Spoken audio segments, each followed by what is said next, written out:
Hello à toutes et à tous et bienvenue, nous sommes le 15 mai 2026 et vous écoutez votre podcast favori, le Café de l'e-commerce, LCDE, c'est la saison 7 et c'est l'épisode 266.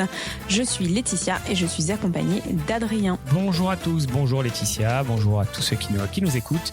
On est effectivement le 15 mai, pas de pont pour nous, on continue à être là chaque semaine et à vous décrypter l'actualité de l'e-commerce et du retail. Laetitia, de quoi on va parler cette semaine ? Cette semaine, nous allons parler d'Amazon qui veut vendre à votre place, de TikTok qui veut réserver vos vacances pour vous et Shein qui attaque Temu pour copie. Adrien. Laetitia, prêt ? Synchronisation des montres.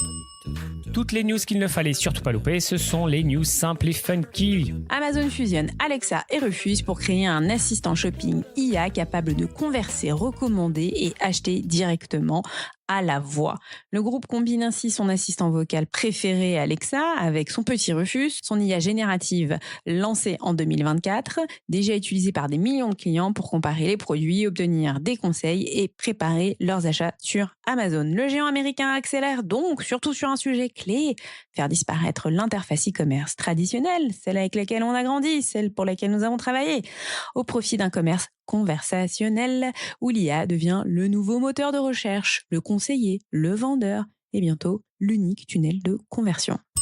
Laetitia, tu le sais, depuis plusieurs mois, on explique que TikTok Shop, et il faut le voir comme une plateforme e-commerce et pas juste un canal. Eh bien, figure-toi que TikTok vient juste de lancer TikTok Go, une fonctionnalité qui permet à ses 200 millions d'utilisateurs américains de réserver des hôtels, des activités et des voyages directement dans l'application. Oui.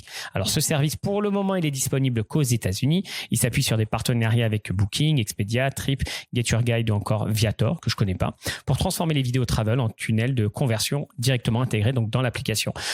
Je sais pas si ça te rappelle quelque chose, mais on s'approche petit à petit vers quelque chose qu'on appelait la super app il y a quelques années. Alors il manque peut-être encore toute la partie fintech, mais on y arrive en achetant directement dans TikTok. Donc il n'y a pas que TikTok Shop qui va devenir une plateforme, mais vraiment l'ensemble de la plateforme TikTok qui peut-être à terme sera une super app.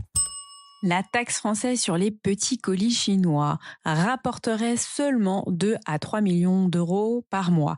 Et c'est très très loin des estimations initiales du gouvernement. Prélevée sur les envois de faible valeur provenant notamment de plateformes comme Shein ou Temu, cette taxe devait freiner l'explosion des importations ultra low cost. Or, plus de 800 millions de colis ont encore été importés en France en 2025. Le signal est fort, taxer les flux ne suffit plus quand les modèles ultra fast fashion repose sur des volumes massifs, une logistique mondiale optimisée. Et oui, parce que le contournement de cette taxe, c'est de passer par d'autres pays comme la Belgique, l'Italie qui d'ailleurs a abrogé cette loi, ou l'Espagne. Donc cette logistique mondiale optimisée, les consommateurs sont de plus en plus accros à ces prix cassés et ça ne les freine pas dans leur consommation.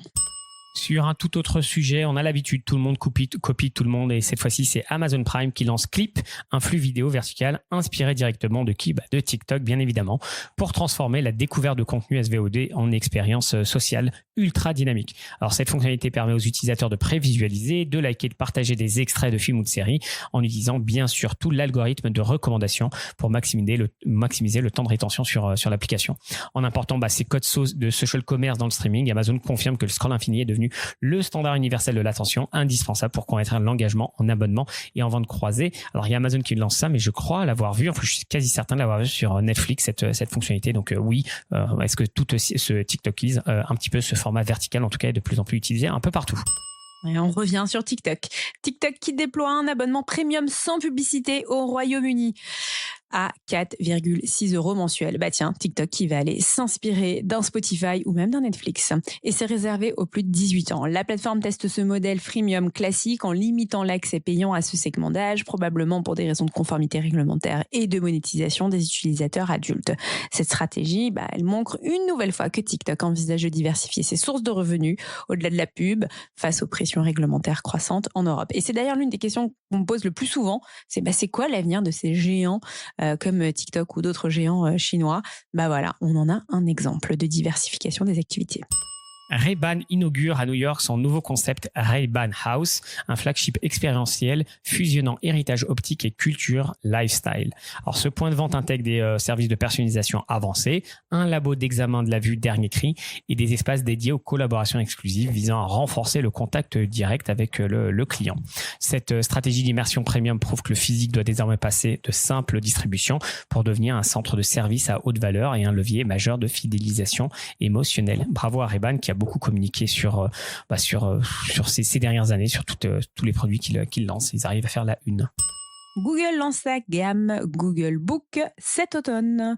Des ordinateurs portables construits autour de Gemini Intelligence et équipés de curseurs Magic Panther qui génèrent des actions IA au survol. Create My Widget arrive cet été sur Galaxy, Pixel et Wear OS, permettant de générer des widgets personnalisés par simple description textuelle. En gros, Google investit beaucoup, massivement dans l'intégration de l'IA générative à chaque couche de son écosystème, de Chrome jusqu'à Android, en passant par des formulaires pour augmenter la valeur perçue et la rétention utilisateur. Il s'est dit que c'est la plus grosse mise à jour de l'iOS, enfin, du coup, c'est pas iOS, mais de Google, d'Android, pardon, de l'OS Android. Et dans quelques jours, il y a Google I.O., c'est cette conférence développeur qu'on va regarder. Mais je sens on sait qu'il y aura de l'IA partout. Et je me frotte les mains, moi qui suis un Google Pixel, enfin dans tous les sens. Donc c'est juste génial ce qui est en train d'arriver. Bouchara jouera son avenir le 20 mai devant le tribunal de commerce de Lille après son placement en redressement judiciaire en février 2026. L'enseigne française de linge de maison, fondée en 99, mais pas 1999, mais 1899, exploitant encore une trentaine de magasins, cherche un repreneur pour éviter une nouvelle faillite dans un marché déco fragilisé par la baisse de consommation et la pression des enseignes low cost. Après Habitat en 2023, Casa en 2025 et Minelli en 2026 et bien d'autres enseignes malheureusement, le retail français voit s'accélérer la disparition des marques historiques du milieu de gamme, coincées entre inflation, baisse du trafic magasin et guerre des prix permanente. L'Agence internationale de l'énergie, l'AIE, alerte sur l'explosion de la densité énergétique des serveurs IA qui menacent de saturer les réseaux électriques mondiaux d'ici 2030. Donc les gars, c'est dans pas longtemps, dans 4 ans. C'est une surconsommation par rack qui pourrait déculper. Les géants de la tech doivent investir massivement dans le refroidissement liquide et les énergies décarbonées pour maintenir l'expansion des infrastructures de calcul. Financement, acquisition et performance financière de la semaine. Marc Jacobs quitte LVMH dans une opération estimée entre 850 millions et 1 milliard de dollars après plus de 30 ans dans le portefeuille de LVMH.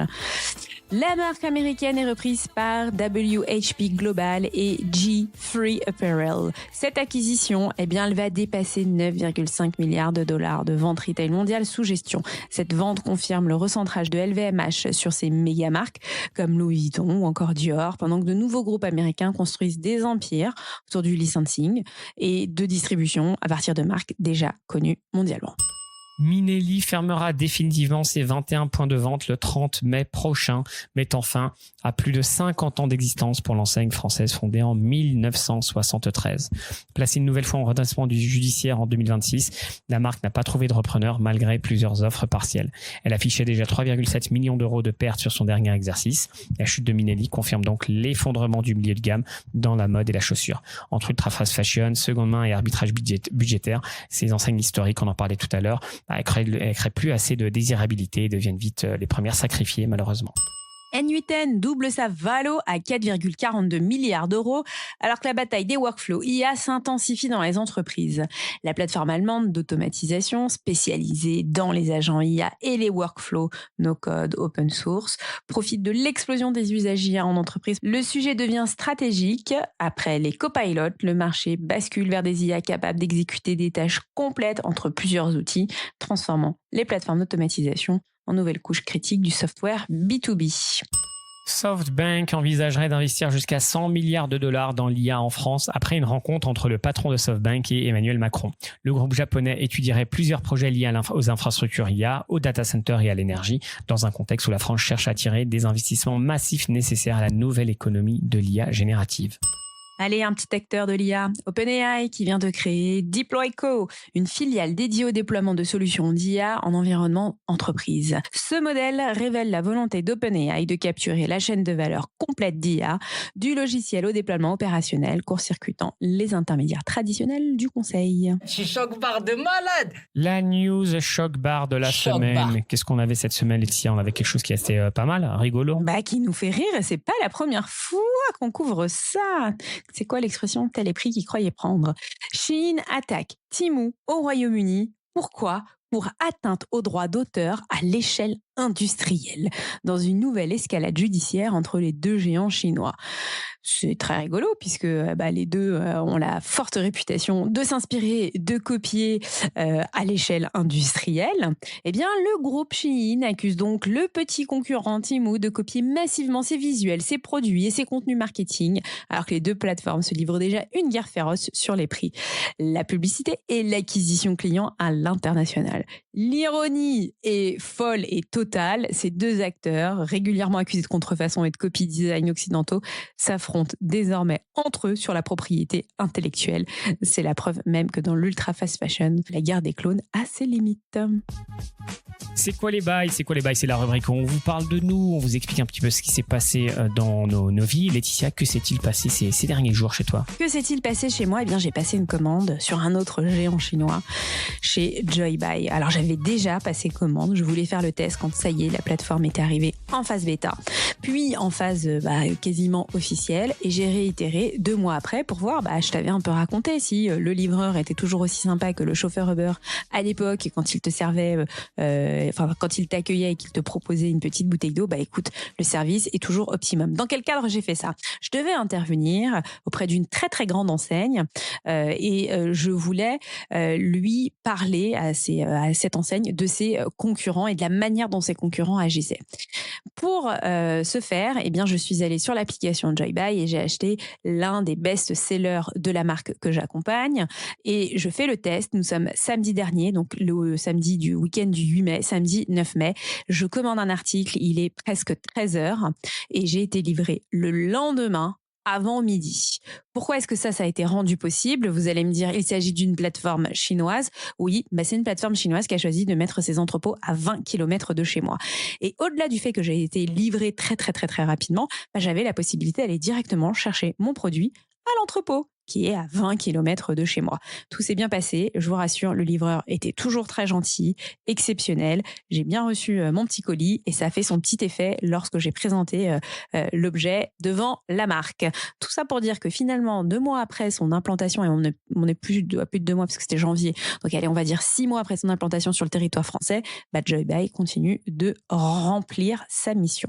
Et toi, Adrien, de ton côté? Écoute, cette semaine, j'étais dans le sud de la France pour le mariage de ma nièce et j'en ai profité pour passer à Toulon voir mes amis de chez Sigal.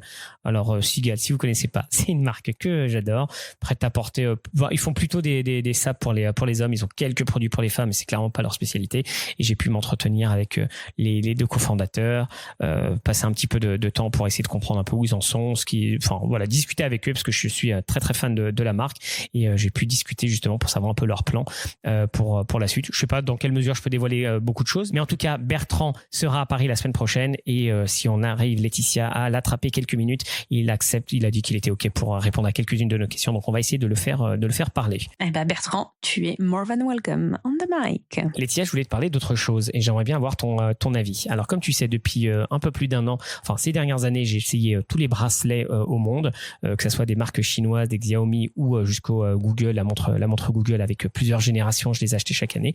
Et il y a 1 an, j'ai basculé vers le bracelet Whoop. Tu vois ce que c'est le bracelet Whoop? Oui, je vois ce que c'est le bracelet Whoop. C'est un petit bracelet avec sans aucun écran et qui te donne plein d'informations sur ton téléphone. Il calcule tout. Exactement. Et écoute, il s'est passé quelque chose de très rigolo. Il y a quelques jours, Google, en pré-annonce de ce qui allait se passer sur la Google I.O., annonce qu'ils vont sortir un concurrent de la Whoop qu'ils appellent Google Fitbit Air. Ils ont racheté Fitbit il y a quelques années. Ils n'ont pas fait grand-chose avec Fitbit. Et donc là, ils lancent Google Fitbit Air, qui est un concurrent direct de Whoop, qui coûte $99 et tu n'as aucun abonnement. Parce que Whoop, tu payes le device, ensuite tu dois payer un abonnement mensuel ou annuel pour avoir les fonctionnalités, les rapports, etc. le jour où j'ai reçu ça à 2h du mat, j'ai annulé mon abonnement Whoop qui se terminait fin juin. J'ai précommandé le Fitbit Air qui sera disponible, je crois, autour du 15 juin en France. Et j'étais très content parce que je me suis dit, c'est vraiment de l'escroquerie de payer 300 balles ou je sais plus combien ça coûte à l'année, Whoop. 2-3 jours plus tard, je suis allé sur les forums et en fait, c'est juste le raz-de-marée. Tout le monde est en train de quitter Whoop. Alors, c'était le super leader, mais tous les retours sont les mêmes. C'est qu'il n'y avait aucune concurrence ou viable aucune alternative viable face au Whoop, et tout le monde en train, ou en tout cas beaucoup de monde sont en train de basculer vers Google, et il y a un flot de commentaires, de messages sur Reddit et sur plein d'autres forums qui étaient impressionnants. Donc je pensais que j'étais un petit peu seul à faire ça, et pas du tout.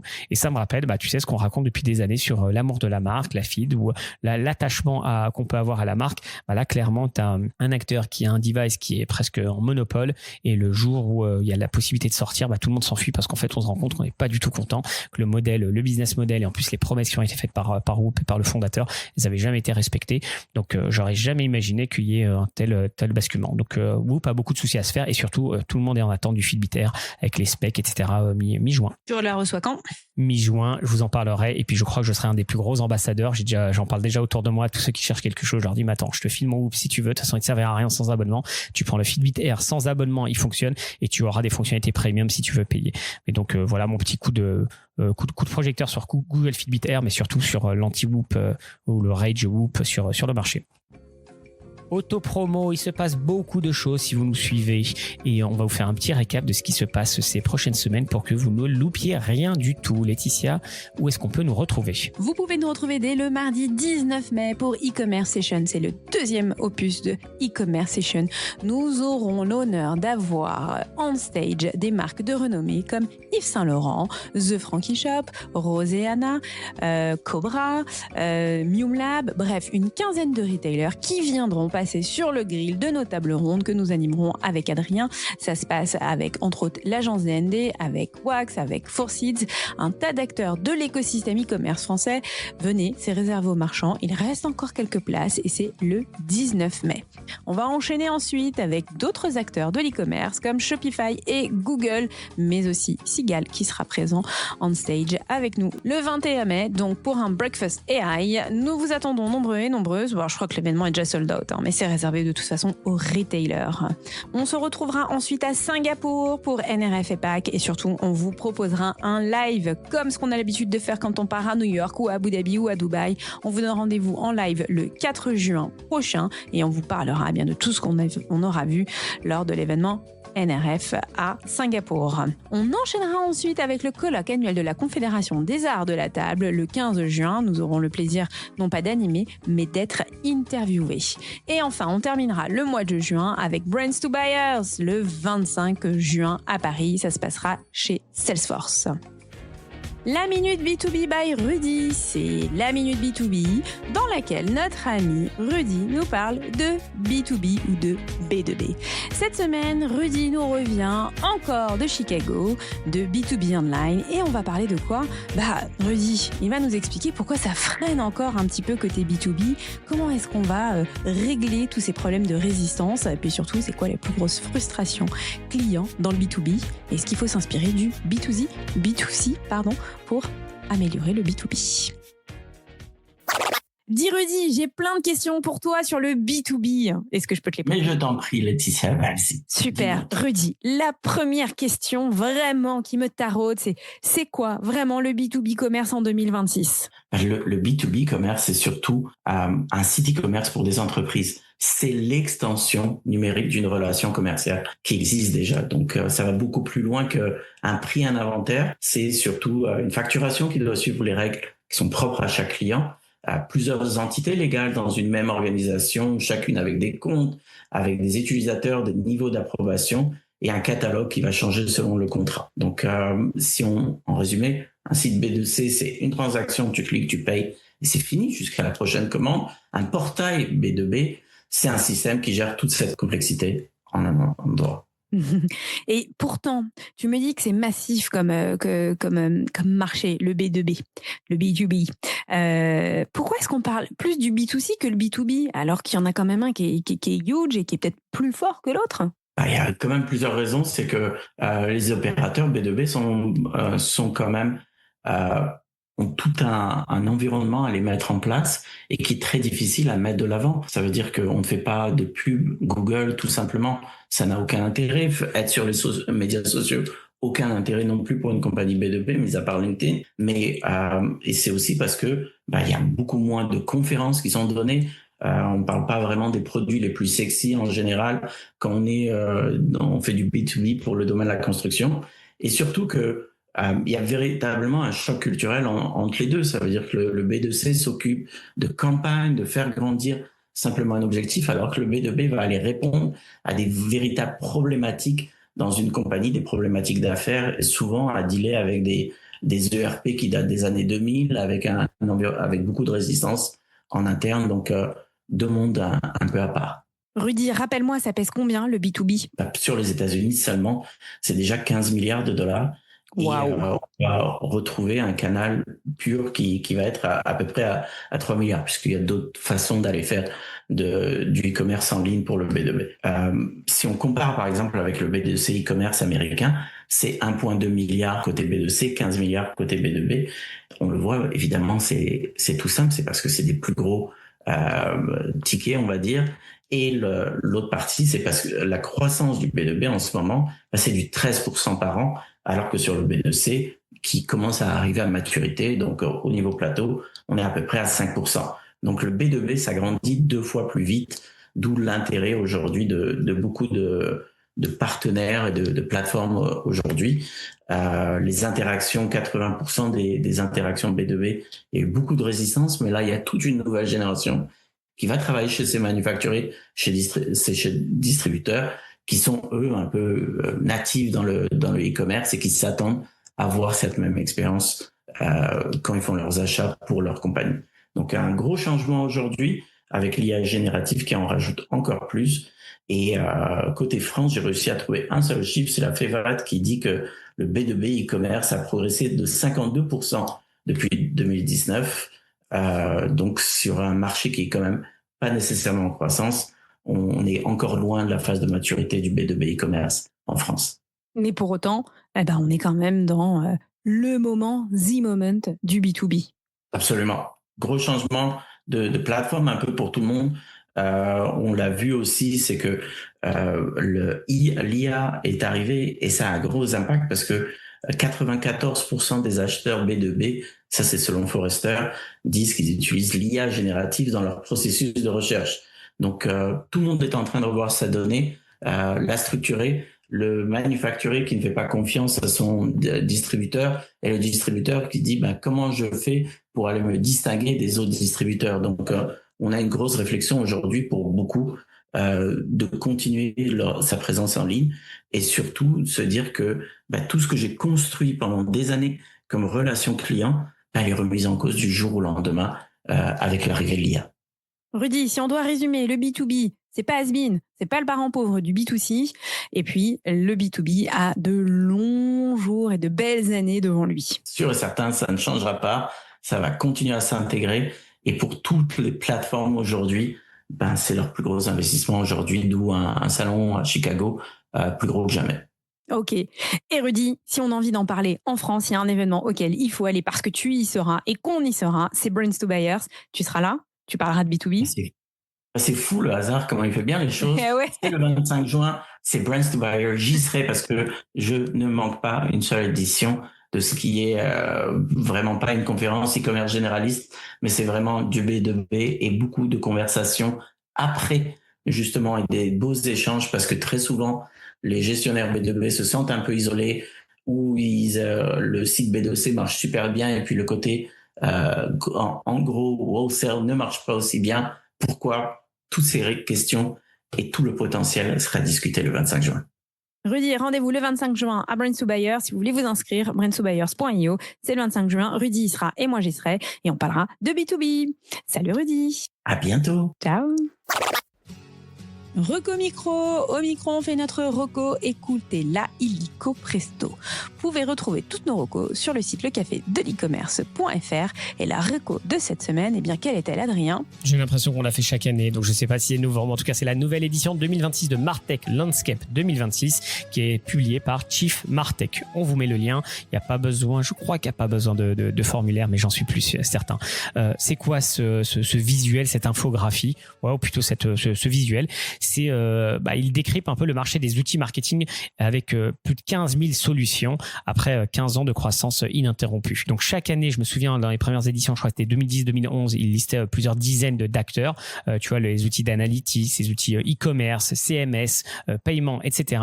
Et chaque année, il améliorait, il avait de plus en plus de solutions, de plus en plus de catégories. Et pour la première fois, eh bien, écoute, on plafonne. Il explique que ça vient notamment de l'IA qui relance des catégories historiques comme le CMS, l'e-commerce, l'analytics, etc. ou l'intégration de données. De toute façon, on en parle ces derniers mois avec toutes ces SaaS qui sont soi-disant en train de mourir. Bon, c'est pourquoi je vous l'ai mis. Je trouvais ça intéressant parce que ça nous permet encore une fois de comprendre la complexité dans laquelle on se retrouve. Et autant il y a quelques années, j'étais encore en train de dire il y a des solutions pour les grands comptes et pour les plus petits. Autant je trouve que c'est de moins en moins vrai que les solutions grands comptes elles sont appliquées pour les petits travaillent avec les gros. Donc voilà, c'est une bonne manière de voir, d'avoir ce visuel. Et il me semble, alors il avait commencé il y a quelques années, vous pouvez avoir accès à un Google Sheet où il liste ces 15 000 solutions et vous pouvez utiliser les critères pour les retrouver ou les interroger. Donc voilà la reco de cette semaine. C'est la fin de cet épisode, l'épisode 266, saison 7 du podcast Le Café de l'e-commerce. Merci de nous avoir suivis. Si vous l'avez aimé cet épisode, eh bien, dites-le nous. Le meilleur moyen, eh bien, c'est de le faire vivre, de le partager, de laisser des commentaires et de laisser des petites étoiles. Adrien, on se retrouve la semaine prochaine. À la semaine prochaine, tout le monde. Yes. Et du coup, l'achat que tu as fait sur Joybuy, tu t'en es servi ou pas? Tu l'as à la maison et tu vas t'en servir? Je vais le renvoyer et surtout qu'il y a l'option renvoyer directement à l'entrepôt. Donc je pense que je vais aller déposer ça à l'entrepôt et je vais voir comment ça se passe. Ah ouais, je génial. vais voir s'il y a un espace dédié au dépôt, au retour, ou si tu mets les pieds dans l'entrepôt. C'est loin de chez toi l'entrepôt? Non, pas du tout, c'est à côté, ça va 20 km. Génial. Et te connaissant, tu vas même discuter avec les gens qui vont te lâcher, donc ça va être super intéressant. Je sais tout ce qui se passe, combien ils sont payés, et puis... T'avais payé combien? J'ai payé ça 39 €. Et le prix normal, on va dire, pour ce type de produit, ça c'est combien? Je me rends pas compte. Ça dépend. Tu peux l'avoir à une quarantaine d'euros, tu peux l'avoir à 60, 70 €. Ça dépend. Mais là, en l'occurrence, il s'agissait bien d'une fabrication chinoise. Le revendeur, en revanche, était un revendeur espagnol. Il n'y avait pas trop d'avis, je crois qu'il n'y en avait même pas du tout, et j'ai retrouvé quasiment la même, alors pas la même en tout cas, un produit similaire qui était vendu moins cher chez l'enseigne que j'ai accompagnée, mais qui proposait des délais de livraison, donc on était sur la marketplace, beaucoup plus longs. Et c'était ça le truc qui pêchait. Donc il y avait peut-être 1 € d'écart pour 3 à 4 jours de livraison, alors que là, 1 € d'écart livré moins de 24 heures avant.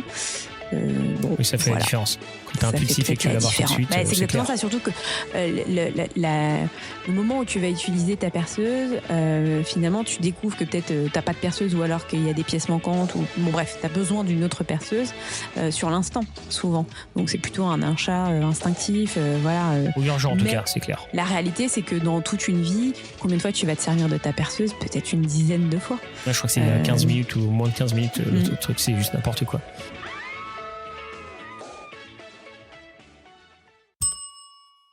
Tu oublieras tout ce jour, tout ce temps, tu n'as pas ton écran.